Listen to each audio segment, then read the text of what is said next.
ਮਾੜੀ ਸੰਗਤ ਦੇ ਵਿੱਚ ਮੈਂ ਰਲਿਆ ਤੇ ਨਸ਼ੇ ਵਗੈਰਾ ਕਰਨ ਲੱਗਿਆ ਜੀ। ਮੈਂ ਅੱਜ ਤੱਕ ਲਗਭਗ ਜੀ ਕਰ ਗਿਆ ਹੂੰਗਾ ਜੀ 18-20 ਲੱਖ ਰੁਪਏ ਦਾ ਜੀ। ਬਾਹਰ ਅੰਦਰ ਲੜਾਈਆਂ ਝਗੜੇ ਕਰਨ ਲੱਗੇ, ਜਿਵੇਂ ਮਤਲਬ ਕਿਸੇ ਨੇ ਕਹਿਤਾ ਵੀ ਆਹ ਕੰਮ ਕਰ ਦਿਓ ਤੁਹਾਨੂੰ ਪੈਸੇ ਦੇ ਦਿਆਂਗੇ, ਤਾਂ ਕੁੱਟਾਂ ਮਾਰਾਂ ਕਰਨ ਲੱਗ ਗਏ ਜੀ। ਤਾਂ ਅਗਲੇ ਤੋਂ ਪੈਸੇ ਲੈਣ ਲੱਗ ਗਏ। ਜਿਹਨੇ ਕਰਨਾ ਹੈਗਾ ਜੀ ਉਹ ਆਪ ਹੀ ਕਰਦਾ ਜੀ, ਜਿਹਨੇ ਸਵਾਦ ਦੇਖਣਾ ਹੈਗਾ ਕੋਈ ਨਹੀਂ ਜੀ ਕਿਸੇ ਨੂੰ ਨਸ਼ੇ ਤੇ ਲਾਉਂਦਾ ਜੀ। ਚੌੜ ਚੌੜ ਚ ਬੰਦਾ ਲੱਗ ਤਾਂ ਜਾਂਦਾ ਹੈਗਾ ਜੀ, ਤੇ ਮਗਰੋਂ ਪਛਤਾਉਂਦਾ ਬਹੁਤ ਹੈ। ਆਪਾਂ ਇਹ ਕਹਿਣਾ ਚਾਹੁੰਦੇ ਆ ਵੀ ਇਹੋ ਜਿਹਾ ਨਸ਼ਾ ਦੁਸ਼ਮਣ ਨੂੰ ਵੀ ਨਾ ਲੱਗੇ ਜੀ। ਰਾਤ ਨੂੰ ਬੈਠਾ ਹੀ ਮੈਂ ਸੋਚੀ ਗਿਆ ਵੀ ਇਦਾਂ ਕਿਵੇਂ ਕੰਮ ਚੱਲੂਗਾ, ਹਨਾ ਵੀ ਆਪਾਂ ਡੇਲੀ ਮੌਤ ਖਰੀਦਦੇ, ਨਾਲੇ ਪੈਸੇ ਦਿੰਦੇ ਆ ਨਾਲੇ ਮੌਤ ਖਰੀਦਦੇ ਆ। ਅੱਜ ਉਰੇ ਬੈਠੇ ਹੈਗੇ, ਐ ਨਹੀਂ ਪਤਾ ਜੀ ਅੰਮ੍ਰਿਤ ਨਾ ਛਕਿਆ ਹੁੰਦਾ ਕਿੱਥੇ ਹੁੰਦੇ ਜੀ, ਕਹੇ ਜਿਹੇ ਹਾਲਾਤਾਂ ਦੇ ਵਿੱਚ ਹੁੰਦੇ ਜੀ, ਹਨਾ। ਹੁਣ ਵਧੀਆ ਆਨੰਦ ਲੈਂਦੇ ਆ ਜ਼ਿੰਦਗੀ ਦਾ ਜੀ। ਮਾਰਿਆ ਸਿੱਕਾ ਜਗਤ ਵਿੱਚ ਨਾਨਕ ਨਿਰਮਲ ਪੰਥ ਚਲਾਇਆ। ਗੁਰੂ ਨਾਨਕ ਸਾਹਿਬ ਮਹਾਰਾਜ ਜੀ ਨੇ ਸਿੱਖੀ ਦਾ ਬੂਟਾ ਲਾਇਆ। ਇਸ ਸਿੱਖੀ ਦੇ ਬੂਟੇ ਨੂੰ ਵਧਣ ਫੁੱਲਣ ਵਾਸਤੇ ਗੁਰੂ ਅਰਜਨ ਮਹਾਰਾਜ ਜੀ ਨੇ ਆਪਣਾ ਪਾਵਨ ਖੂਨ ਜਿਹੜਾ ਸੀ ਇਸ ਬੂਟੇ ਨੂੰ ਪਾਇਆ। ਔਰ ਗੁਰੂ ਪਾਤਸ਼ਾਹ ਮਹਾਰਾਜ ਜੀ ਅਤੇ ਸਿੰਘਾਂ ਦੀਆਂ ਨਿਰੰਤਰ ਕੁਰਬਾਨੀਆਂ ਦਾ ਸਦਕਾ ਅੱਜ ਵੀ ਸਿੱਖੀ ਦਾ ਜਿਹੜਾ ਬੂਟਾ ਹੈ ਉਹ ਵੱਧ ਫੁੱਲ ਰਿਹਾ ਹੈ। ਤਾਂ ਅਜਿਹੇ ਦੇ ਵਿੱਚ ਇੱਕ ਨੌਜਵਾਨ ਹੈ ਜਿਹੜਾ ਗੁਰੂ ਕਾ ਸਿੰਘ ਸਜਿਆ ਹੈ, ਔਰ ਖੰਡੇ ਬਾਟੇ ਦੀ ਪੌਲ ਲੈ ਕੇ ਇੱਕ ਗੁਰੂ ਕਾ ਸਿੰਘ ਸਜਣ ਦੇ ਨਾਲ ਇੱਕ ਅੰਦੋਲਨਾਂ ਦੇ ਵਿੱਚ ਵੀ ਬਹੁਤ ਸੁਚੱਜੀ ਭੂਮਿਕਾ ਨਿਭਾਉਣ ਦੇ ਵਿੱਚ ਬਹੁਤ ਅਹਿਮ ਭੂਮਿਕਾ ਨਿਭਾਈ ਹੈ ਉਸ ਨੌਜਵਾਨ ਨੇ। ਤਾਂ ਸਾਡੇ ਨਾਲ ਹਿੰਦੂ ਧਰਮ ਤੋਂ ਸਿੰਘ ਸਜੇ ਸਤਿਗੁਰ ਸਿੰਘ ਦੇ ਨਾਲ ਗੱਲਬਾਤ ਕਰਾਂਗੇ। ਬਾਈ ਸਾਡੇ ਨਾਲ ਹਾਜ਼ਰ ਨੇ। ਬਾਈ ਸਭ ਤੋਂ ਪਹਿਲਾਂ ਸਵਾਗਤ ਹੈ। ਵਾਹਿਗੁਰੂ ਜੀ ਕਾ ਖਾਲਸਾ ਵਾਹਿਗੁਰੂ ਜੀ ਕੀ ਫਤਿਹ। ਬਾਈ ਜੀ ਕਿੱਥੋਂ ਦੇ ਰਹਿਣ ਵਾਲੇ ਹੋ? ਆਪਣਾ ਪਿੰਡ ਪੰਧੇਰ ਹੈਗਾ ਜੀ, ਜ਼ਿਲ੍ਹਾ ਬਰਨਾਲਾ ਜੀ। ਅੱਛਾ। ਤੇ ਜੇ ਆਪਾਂ ਗੱਲ ਕਰੀਏ, ਜੇ ਤੁਹਾਡੇ ਪਿਛੋਕੜ ਦੀ ਗੱਲ ਕਰਦੇ ਆ ਤਾਂ ਜਿਹੜਾ ਪਰਿਵਾਰ ਹੈ ਉਹ ਹਿੰਦੂ ਧਰਮ ਦੇ ਨਾਲ ਜੁੜਿਆ ਹੋਇਆ? ਹਾਂਜੀ, ਆਪਣਾ ਪਰਿਵਾਰ ਹਿੰਦੂ ਧਰਮ ਦੇ ਨਾਲ ਜੁੜਿਆ ਹੋਇਆ ਜੀ। ਵੈਸੇ ਮੰਮੀ ਡੈਡੀ ਭੈਣ ਗੁਰੂ ਘਰ ਜਾਂਦੇ ਹੈਗੇ ਸੀ ਪਹਿਲਾਂ ਤੋਂ ਹੀ, ਤੇ ਘਰੇ ਭੈਣ ਪਾਠ ਵੀ ਕਰਦੀ ਹੈਗੀ ਜੀ। ਤੇ ਉਦੋਂ ਬਾਅਦ ਦੇ ਵਿੱਚ ਹੀ ਸਾਰੇ ਜਾਂਦੇ ਹੈਗੇ ਜੀ, ਕੋਈ ਵੀ ਪ੍ਰੋਗਰਾਮ ਹੋਵੇ ਘਰਦਿਆਂ ਨੇ ਸਾਰਿਆਂ ਨੇ ਜਾਣਾ ਹੈਗਾ ਜੀ। ਫਿਰ ਅਚਾਨਕ ਜਿਹੜੀ ਜੇ ਆਪਾਂ ਤੁਹਾਡੀ ਪਿਛੋਕੜ ਦਾ ਜ਼ਿੰਦਗੀ ਦੀ ਗੱਲ ਕਰਦੇ ਆ, ਜਿਹੜਾ ਪਿਛੋਕੜ ਸੀ ਉਹ ਫਿਰ ਕਿਵੇਂ ਦਾ ਸੀ ਜਦੋਂ ਲੋਕਾਂ ਦੇ ਵਿੱਚ ਵਿਚਰਦੇ ਸੀ, ਜਾਂ ਜਿਹੜੀ ਪਹਿਲਾਂ ਵਾਲੀ ਜ਼ਿੰਦਗੀ ਸੀ ਉਹ ਕਿਵੇਂ ਦੀ ਸੀ ਤੁਹਾਡੀ?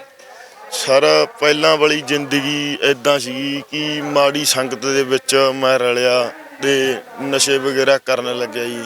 ਨਸ਼ੇ ਕਰਨ ਲੱਗੇ ਸੀ? ਹਾਂਜੀ। ਤੇ ਉਦੋਂ ਬਾਅਦ ਦੇ ਵਿੱਚ ਹੀ ਆ ਹੁਣ ਮਨ ਦੇ ਵਿੱਚ ਇਹ ਜਿਹਾ ਥੋਟ ਆਇਆ ਜੀ ਵੀ ਆਪਾਂ ਨੇ ਅੰਮ੍ਰਿਤ ਛਕਣਾ ਹੈਗਾ। ਰਾਤ ਨੂੰ ਬੈਠਾ ਹੀ ਮੈਂ ਸੋਚੀ ਗਿਆ ਵੀ ਇਦਾਂ ਕਿਵੇਂ ਕੰਮ ਚੱਲੂਗਾ, ਹਨਾ ਵੀ ਆਪਾਂ ਡੇਲੀ ਮੌਤ ਖਰੀਦਦੇ ਆ, ਨਾਲੇ ਪੈਸੇ ਦਿੰਦੇ ਆ ਨਾਲੇ ਮੌਤ ਖਰੀਦਦੇ ਆ। ਨਸ਼ਾ ਕਿੰਨੇ ਕੁ ਦਾ ਕੀਤਾ ਤੁਸੀਂ ਅੱਜ ਤੱਕ? ਨਸ਼ਾ ਜੀ ਮੈਂ ਅੱਜ ਤੱਕ ਲਗਭਗ ਜੀ ਕਰ ਗਿਆ ਹੂੰਗਾ ਜੀ 18-20 ਲੱਖ ਰੁਪਏ ਦਾ ਜੀ। 18-20 ਲੱਖ ਰੁਪਏ ਦਾ? ਹਾਂ, ਬਹੁਤ ਟਾਈਮ ਦਾ ਨਸ਼ਾ ਕਰਦਾ ਸੀ। ਇੰਨੇ ਜ਼ਿਆਦਾ ਪੈਸੇ ਜਿਹੜੇ ਸੀ ਉਹ ਫਿਰ ਕਿਹੜੀ ਜਗ੍ਹਾ ਤੋਂ ਆਏ ਤੁਹਾਡੇ ਕੋਲੇ ਨਸ਼ਾ ਖਰੀਦਣ ਵਾਸਤੇ?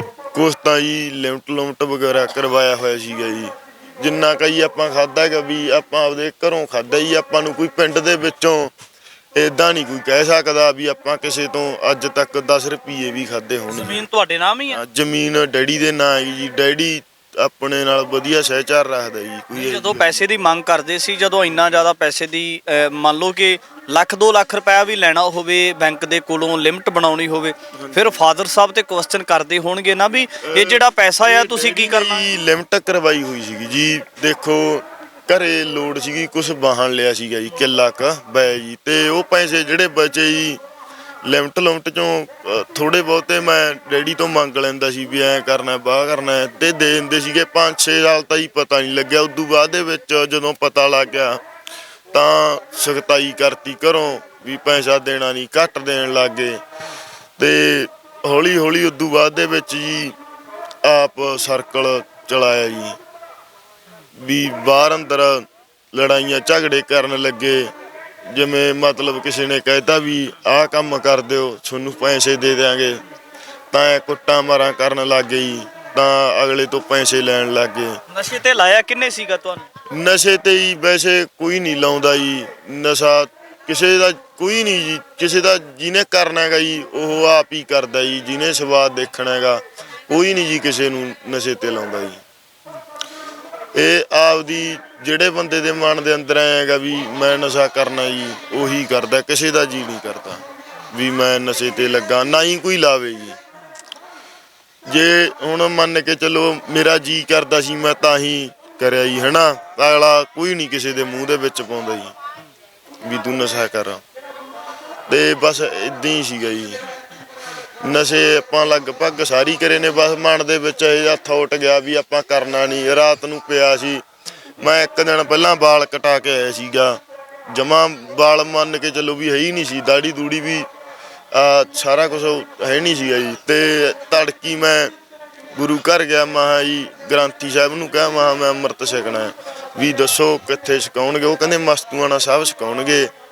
ਤੇ ਮੈਂ ਮਸਤੂਆਣਾ ਸਾਹਿਬ ਚਲਾ ਗਿਆ ਜੀ। ਇੱਕ ਬਾਬਾ ਜੱਗੀ ਜੀ ਦੇ ਨਾਲ ਹੁੰਦਾ ਹੈਗਾ ਫੌਜੀ ਪਿੰਡੋਂ, ਤੇ ਉਹਨਾਂ ਨੂੰ ਲੈ ਗਿਆ ਤੇ ਅੰਮ੍ਰਿਤ ਛਕਿਆ ਜੀ। ਉਦੋਂ ਦਾ ਕੋਈ ਤੋੜ ਨਹੀਂ ਲੱਗਦੀ ਜੀ। ਆਪਾਂ ਕਹਿ ਦਿੰਦੇ ਹੈਗੇ ਵੀ ਤੋੜ ਲੱਗਦੀ ਹੈ, ਐਂ ਬਾਹ। ਆਪਾਂ ਲੋਕਾਂ ਨੂੰ ਇਹੀ ਦੱਸਣਾ ਚਾਹੁੰਦੇ ਆ ਵੀ ਅੰਮ੍ਰਿਤ ਛਕੋ, ਕੋਈ ਤੋੜ ਨਹੀਂ ਲੱਗਦੀ। ਇੰਨਾ ਵੱਡਾ ਅਹਿਸਾਸ ਕਿੱਦਾਂ ਹੋ ਗਿਆ ਕਿ ਇੰਨਾ ਪੈਸਾ ਉਜਾੜ ਲੈਂਦੇ ਹੋ, ਫਿਰ ਵਾਲ ਵੀ ਕਤਲ ਕਰਵਾਉਣੇ, ਤਾਂ ਉਸੇ ਰਾਤ ਹੀ ਘਰ ਦੇ ਵਿੱਚ ਬੈਠ ਕੇ ਆਪਣੇ ਮਨ ਦੇ ਨਾਲ ਸਲਾਹ ਕਰਨ ਲੱਗ ਜਾਂਦੇ ਹੋ ਕਿ ਜਿਹੜਾ ਸਿੰਘ ਸੱਜਣਾ ਚਾਹੀਦਾ, ਨਸ਼ਾ ਤਿਆਗਣਾ ਚਾਹੀਦਾ ਹੈ। ਫਿਰ ਇਹ ਅਹਿਸਾਸ ਕਿਵੇਂ ਪੈਦਾ ਹੁੰਦਾ ਹੈ? ਇਹ ਅਹਿਸਾਸ ਜੀ ਇਦਾਂ ਪੈਦਾ ਹੁੰਦਾ ਗਾ ਵੀ ਜਿਵੇਂ ਮੰਨ ਕੇ ਚੱਲੋ ਆਪਾਂ ਨਸ਼ਾ ਕਰਦੇ ਹੈਗੇ, ਹਨਾ। ਤੇ ਵੀ ਇਹ ਡੇਲੀ ਤਾਂ ਪੈਸੇ ਵੀ ਨਹੀਂ ਆਉਂਦੇ, ਹਨਾ ਜੀ, ਜੇ ਆਪਾਂ ਹਿਸਾਬ ਲਾਈਏ। ਤੇ ਮਨ ਦੇ ਵਿੱਚ ਇਦਾਂ ਥੋਟ ਆਇਆ ਵੀ 5-5 6-6 ਹਜ਼ਾਰ ਰੁਪਈਆ ਦਿਨ ਦਾ ਖਰਾਬ ਕਰਦਾ ਰਿਹਾ ਜੀ ਮੈਂ। ਤੇ ਉਦੋਂ ਬਾਅਦ ਦੇ ਵਿੱਚ ਮਨ ਦੇ ਥੋਟ ਵਿੱਚ ਇਦਾਂ ਆਇਆ, ਇੱਕ ਦਿਨ ਇੰਨੀ ਕੀ ਤੋੜ ਲੱਗੀ ਵੀ ਸਰੀਰ ਟੁੱਟਿਆ, ਵੀ ਸਰੀਰ ਔਖਾ ਸੀਗਾ ਪੂਰਾ ਫੁੱਲ ਜੀ। ਤੇ ਮੈਂ ਰਾਤ ਨੂੰ ਮੈਂ ਟੀਕੇ ਟੂਕੇ ਵੀ ਲਵਾਏ ਜੀ ਆਪ ਘਰੋਂ, ਤੇ ਬੋਤਲਾਂ ਵੀ ਲਵਾਈਆਂ। ਤੇ ਅਹਿਸਾਸ ਇਦਾਂ ਹੋਇਆ ਵੀ ਅੱਜ ਆਪਾਂ 5000 ਰੁਪਈਆ ਖਾਂਦੇ ਹੈਗੇ, ਹਨਾ, ਵੀ ਕੱਲ ਨੂੰ ਆਪਾਂ 5 ਕਿੱਥੋਂ ਲੈ ਕੇ ਆਵਾਂਗੇ। ਵੀ ਜਦੋਂ ਹੁੰਦੇ ਨੇ ਉਦੋਂ ਤਾਂ ਚਲੋ ਆਪਾਂ ਕਰ ਲੈਂਦੇ ਹੈਗੇ, ਵੀ ਜਿੱਦਾਂ ਹੁੰਦੇ ਨਹੀਂ ਨਾਲੇ ਉਦਾਂ ਲੱਗਦਾ ਹੈਗਾ ਵੀ ਜਦੋਂ ਮਰ ਜੀਏ ਵੀ ਉਹ ਵੀ ਵਧੀਆ ਹੈਗਾ ਜੀ। ਤੇ ਅਹਿਸਾਸ ਇਦਾਂ ਹੋਇਆ ਵੀ ਆਪਾਂ ਛੱਡ ਹੀ ਦਿੰਦੇ ਹੈਗੇ ਜੀ, ਵੀ ਡੇਲੀ ਪੈਸੇ ਕਿੱਥੋਂ ਆਉਣਗੇ, 5-5 ਹਜ਼ਾਰ 6-6 ਹਜ਼ਾਰ ਜੀ। ਜਦੋਂ ਪਹਿਲੀ ਵਾਰੀ ਨਸ਼ਾ ਕੀਤਾ ਸੀ ਉਸ ਵੇਲੇ ਤੁਹਾਨੂੰ ਮਹਿਸੂਸ ਕੀ ਹੋਇਆ ਸੀ ਕਿ ਜਿਹੜੀ ਇੱਕ ਆਮ ਬੰਦੇ ਦੀ ਜ਼ਿੰਦਗੀ ਹੈ ਔਰ ਜਿਹੜੀ ਇੱਕ ਨਸ਼ਾ ਕਰਕੇ ਇੱਕ ਨਸ਼ਈ ਦੀ ਜ਼ਿੰਦਗੀ, ਉਹਦੇ ਵਿੱਚ ਫਰਕ ਕੀ ਨਜ਼ਰ ਆਉਂਦਾ ਸੀ? ਫਰਕ ਜੀ ਨਸ਼ਾ ਕਰਕੇ ਤਾਂ ਜੀ ਮੰਨ ਕੇ ਚੱਲੋ ਵੀ ਐ ਹੋਰ ਲੱਗਦਾ ਹੈਗਾ ਵੀ ਦੁਨੀਆਦਾਰੀ, ਹਨਾ, ਪਤਾ ਨਹੀਂ ਬੰਦੇ ਨੂੰ ਲੱਗਦਾ ਵੀ ਆਪਾਂ ਨਸ਼ਾ ਕਰਤਾ ਲੈਂਦਾ ਬੰਦਾ। ਪਹਿਲਾਂ ਨਸ਼ਾ ਕਰਦਾ ਐ ਚੌੜ ਚ ਬੰਦਾ ਲੱਗ ਤਾਂ ਜਾਂਦਾ ਹੈਗਾ ਜੀ, ਤੇ ਮਗਰੋਂ ਪਛਤਾਉਂਦਾ ਬਹੁਤ ਹੈ। ਆਪਾਂ ਇਹ ਕਹਿਣਾ ਚਾਹੁੰਦੇ ਆ ਵੀ ਇਹੋ ਜਿਹਾ ਨਸ਼ਾ ਦੁਸ਼ਮਣ ਨੂੰ ਵੀ ਨਾ ਲੱਗੇ ਜੀ।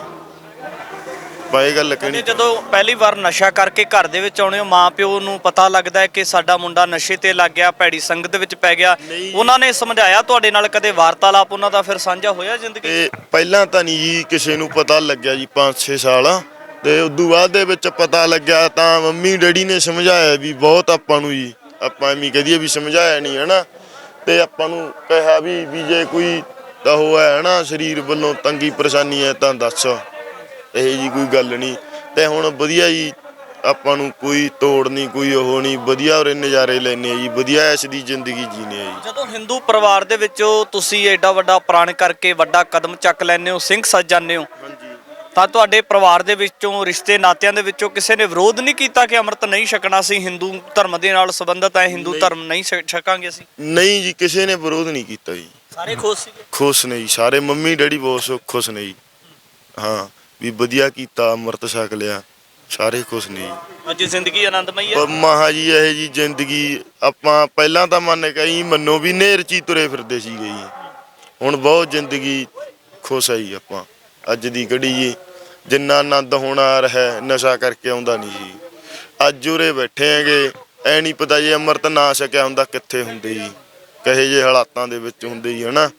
ਹੁਣ ਵਧੀਆ ਆਨੰਦ ਲੈਂਦੇ ਆ ਜ਼ਿੰਦਗੀ ਦਾ ਜੀ, ਵਧੀਆ ਮਹਿਸੂਸ ਹੁੰਦੀ ਹੈ ਜ਼ਿੰਦਗੀ, ਵਧੀਆ ਖੁਸ਼ ਰਹਿਣੇ ਆ ਜੀ, ਕੋਈ ਕਿਸੇ ਦਾ ਹੋ ਨਹੀਂ ਆਪਾਂ ਨੂੰ। ਤੇ ਬਾਕੀ ਹੋਰ ਹੈ ਜੀ, ਸਾਡੇ ਕਾਨੂੰਨ ਇਹ ਜਗ੍ਹਾ ਜੀ, ਵੇਚਦੇ ਕੋਈ ਹੋਰ ਹੁੰਦੇ ਸੀ, ਗੱਡੀ ਆਪਣੇ ਵਾਰ 'ਚ ਆਉਂਦੀ ਹੁੰਦੀ ਸੀ ਮੁਲਾਜ਼ਮਾਂ ਦੀ ਜੀ, ਵੇਚਦੇ ਕੋਈ ਹੋਰ ਹੁੰਦੇ ਸੀ, ਗੱਡੀ ਆਪਣੇ ਵਾਰ ਚ ਹੁੰਦੀ ਸੀ। ਹਾਂ ਮੈਂ ਲੜਾਈਆਂ ਝਗੜੇ ਕਰਦਾ ਰਹਾਂਗਾ, ਕੋਈ ਇਹੋ ਜੀ ਗੱਲ ਨਹੀਂ ਹੈਗੀ। ਤੇ ਪਰ ਆਪਾਂ ਜੀ ਉਹ ਝਗੜਿਆਂ ਕਰਕੇ ਗੱਡੀ ਤੁਹਾਡੇ ਬਾਰ ਮੂਹਰੇ ਆਉਂਦੀ ਸੀ ਜਾਂ ਫਿਰ ਨਸ਼ਾ ਖਾਣ ਕਰਕੇ? ਮੇਰੇ ਜੀ ਲੜਾਈਆਂ ਕਰਕੇ ਤਾਂ ਜੀ ਦੋ ਤਿੰਨ ਵਾਰ ਆਈ ਹੈ ਜੀ ਗੱਡੀ। ਤੇ ਬਾਕੀ ਗੱਡੀ ਜੀ ਕਾਰਨ ਇਹ ਸੀਗਾ ਵੀ ਨਸ਼ਾ ਤੂੰ ਵੇਚਦਾ। ਆਪਾਂ ਨੂੰ ਪਿੰਡ ਦੇ ਵਿੱਚੋਂ ਜੀ ਇੱਕ ਬੰਦਾ ਕਹਦੇ ਵੀ ਸਤਿਗੁਰ ਤੋਂ ਮੈਂ ਨਸ਼ਾ ਲਿਆ, ਇਹ ਜਿਹਾ ਸਾਡੇ ਕਾਨੂੰਨ ਹੈਗਾ ਜੀ। ਸਾਡੇ ਇੰਨੇ ਕੇ ਜਿਹੜੇ ਮੁਲਾਜ਼ਮ ਨੇਗੇ, ਕੋਈ ਚੰਗੀਆਂ ਗੱਲਾਂ ਤਾਂ ਇਹ ਦੇਖੋ ਜੀ ਹੈ ਨਹੀਂ, ਹਨਾ। ਕਰਨਾ ਕਿਸੇ ਨੇ ਹੋਰ, ਭਰਨੀ ਕਿਸੇ ਨੇ ਹੋਰ। ਸਾਡੇ ਇਹੋ ਜਿਹੇ ਮੁਲਾਜ਼ਮ ਨੇ ਜੀ, ਇਹ ਗੱਲਾਂ ਨੇ ਜੀ। ਏਰੀਏ ਦੇ ਵਿੱਚ ਨਸ਼ੇ ਦਾ ਕਿੰਨਾ ਕੁ ਪ੍ਰਭਾਵ ਹੈ? ਜਿੰਨਾ ਸਾਡੇ ਨਸ਼ਾ ਹੈਗਾ ਜੀ, ਮੈਂ ਕਹਿਣਾ ਹੈਗਾ ਵੀ ਕਿਤੇ ਵੀ ਨਹੀਂ ਜੀ। ਸਾਡੇ ਏਡੇ ਏਡੇ ਜਵਾਕ ਲੱਗੇ ਪਏ ਨੇ 12-12 ਸਾਲ ਦੇ ਜੀ, ਟੀਕੇ ਲਾਉਂਦੇ ਨੇ ਜੀ। ਡੇਲੀ ਮੌਤ ਹੱਥਾਂ 'ਚ ਖੇਡਦੀ ਹੈਗੀ। ਅੱਜ ਖੇਡਦੀ ਸੀਗੀ, ਹੁਣ ਵਧੀਆ ਐਂ ਲੱਗਦਾ ਹੈਗਾ ਵੀ ਯਾਰ ਆਹ ਜ਼ਿੰਦਗੀ ਨਾਲ ਦੀ ਜ਼ਿੰਦਗੀ ਵੀ ਨਹੀਂ ਗੀ। ਆਪਾਂ ਨੂੰ ਇਦਾਂ ਲੱਗਦਾ ਜੀ ਵਧੀਆ ਜ਼ਿੰਦਗੀ ਉਹ ਹੈ ਜੀ।